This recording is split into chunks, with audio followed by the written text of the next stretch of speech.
baik anak-anak. Bismillahirrahmanirrahim. Assalamualaikum warahmatullahi wabarakatuh. Halo, suara saya? Wabarakatuh.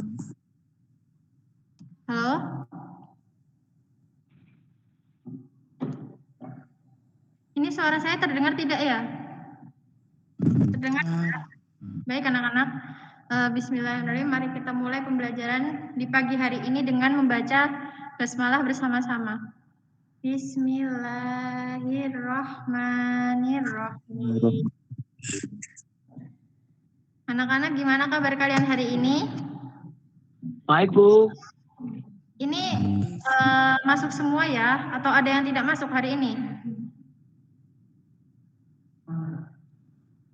Baik ya, Ibu harap kalian tetap jaga kesehatan ya anak-anak. Tetap jaga kondisi, jaga imun, terus makannya dijaga pola makannya. Terus selalu patuhi protokol kesehatan dengan selalu mencuci tangan kalau habis dari mana-mana. Terus apa ya? Pokoknya jaga kesehatan ya anak-anak semuanya. Seperti itu. Ada yang tahu nggak kita hari ini mau belajar tentang apa nih materinya? Materi selanjutnya, bab 3. Ada yang tahu? Halo? Halo anak-anak? Oke, langsung saja. Hari ini kita mau belajar tentang tawakal, ikhtiar, sabar, syukur, dan qanaah. Nah, Ibu akan memberikan paparan materi ya. Silahkan kalian lihat di layar kalian.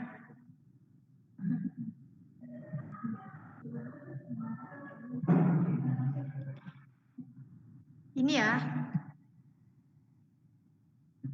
Ini sudah terlihat belum? Di layar kalian. Jelas ya? Sudah terlihat jelas ya? Anak-anak?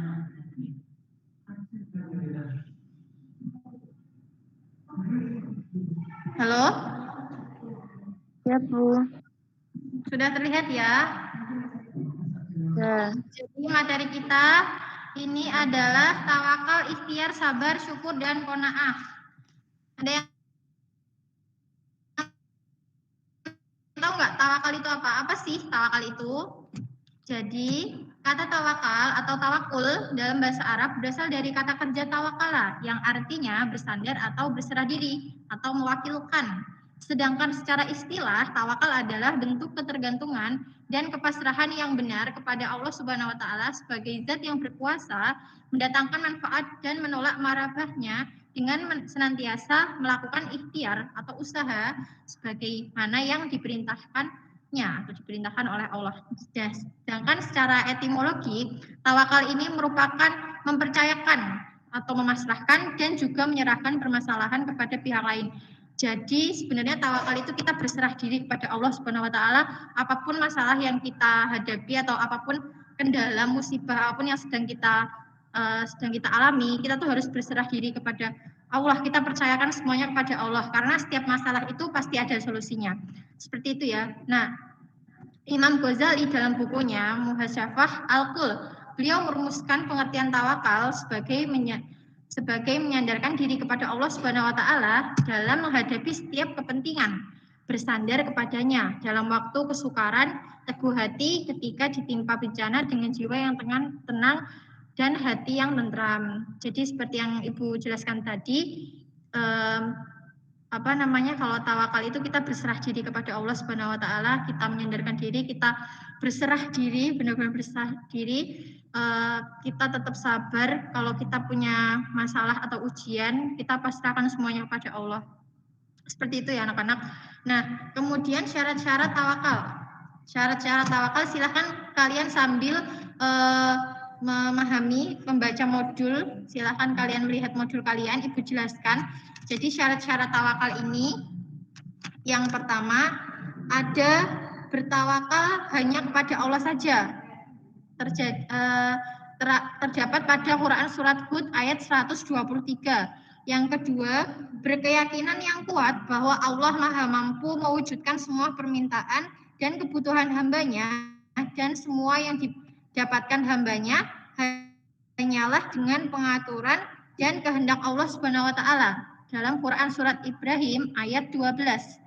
Selanjutnya yakin bahwa Allah akan merealisasikan apa yang ditawakalkan seorang hamba apabila ia mengikhlaskan niatnya dan menghadap kepada Allah Subhanahu wa taala dengan hatinya. Dalam Quran surat At-Tolak ayat 3.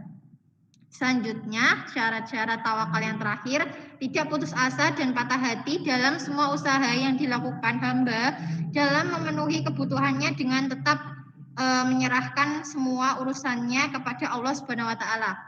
Tercantum dalam Quran surat At-Taubah ayat 129. Nah, selanjutnya dampak positif tawakal. Yang pertama itu akan mendapatkan perlindungan, pertolongan, dan anugerah dari Allah. Itu sudah ada di Quran surat Al-Anfal ayat 49. Selanjutnya, mendapatkan kebaikan di dunia dan di akhirat atau di surga. Itu terdapat dalam Quran surat An-Nahl ayat 41 sampai 42. Selanjutnya, Allah akan mencukupkan orang yang bertawakal kepadanya. Terdapat dalam Quran surat At-Tolak ayat 3. Nah, selanjutnya tawakal akan mendatangkan nasrullah, dan tawakal yang benar tidak akan menjadikan seorang kelaparan. Itu dampak positif yang kita dapatkan jika kita tawakal kepada Allah. Selanjutnya cara menumbuhkan sikap tawakal. Yang pertama itu ada usaha. Nah, kenapa sih? Jadi kita tuh harus terus berusaha meningkatkan kesungguhan agar memperoleh hasil yang lebih dari sebelumnya. Jadi selain kita bertawakal, kita juga harus usaha. Kalaupun kita sedang melaksanakan ujian akhir semester atau ujian tengah semester.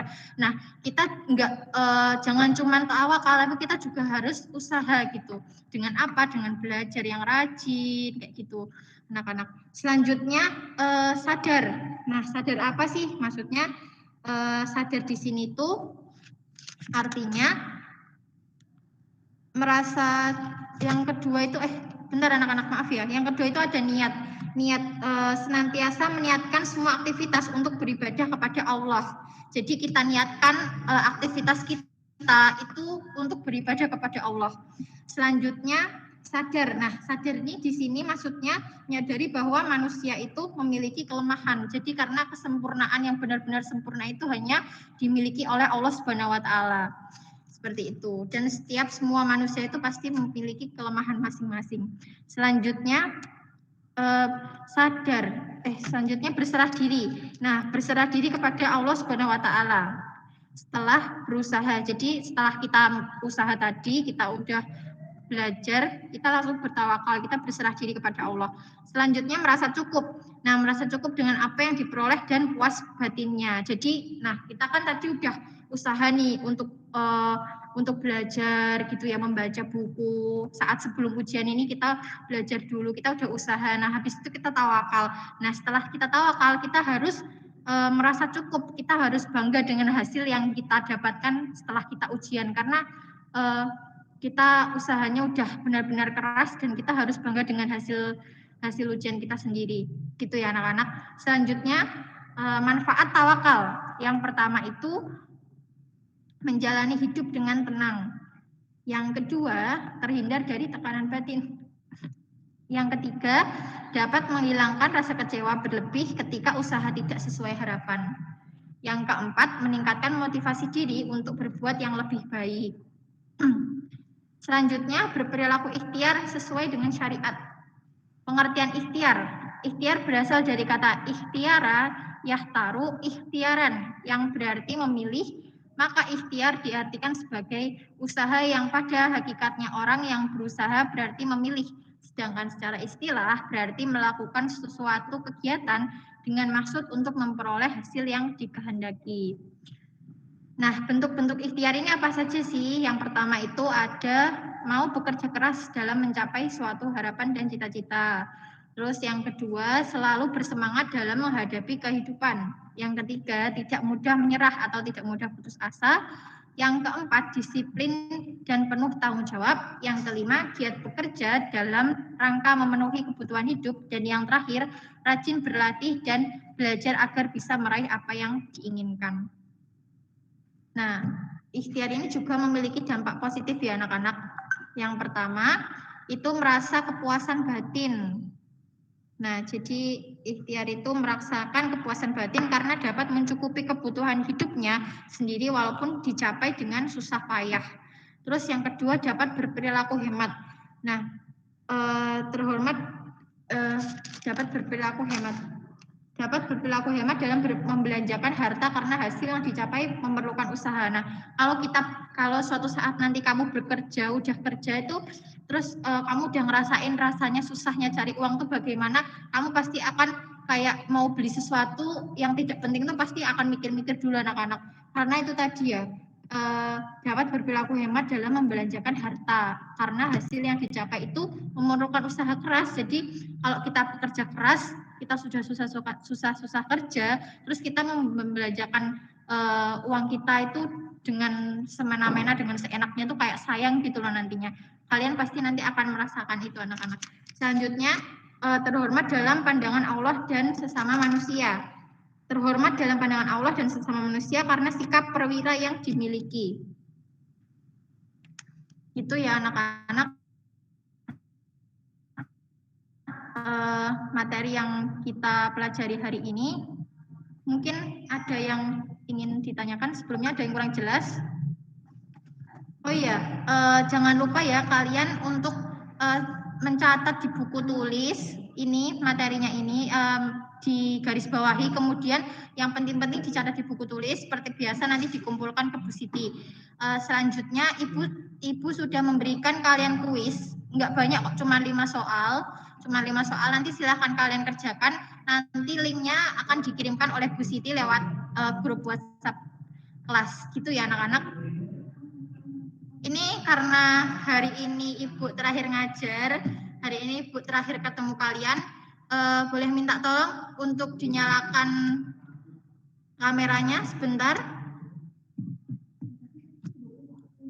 Halo anak-anak.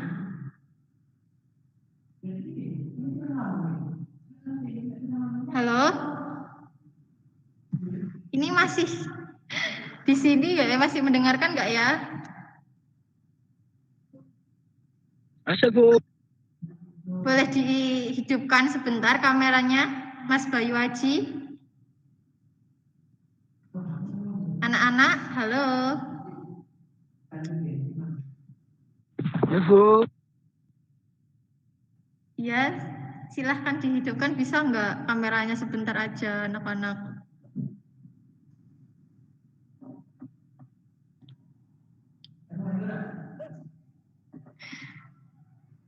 Oke, ya udah ya, gitu ya anak-anak. Maaf kalau mungkin selama Ibu ngajar kalian, Ibu ada salah kata atau salah perbuatan yang Ibu lakukan ke kalian, menyinggung hati atau gimana, Ibu minta maaf selama ngajar ini. Terima kasih sudah mau mengizinkan Ibu ngajar karena ini Bu Siti juga tidak hadir. Jadi langsung saja kita tutup pembelajaran kita di pagi hari ini dengan membaca hamdalah bersama-sama. Alhamdulillahirabbil alamin. Untuk kedepannya tetap semangat ya anak-anak belajarnya. Pokoknya harus rajin-rajin membaca ini karena online ini kan gimana ya, kan nggak bisa offline, jadi harus rajin-rajin membaca biar kita tuh nggak ketinggalan pelajaran dan materinya. Itu ya anak-anak. Terima kasih. Wassalamualaikum warahmatullahi wabarakatuh. Waalaikumsalam warahmatullahi wabarakatuh.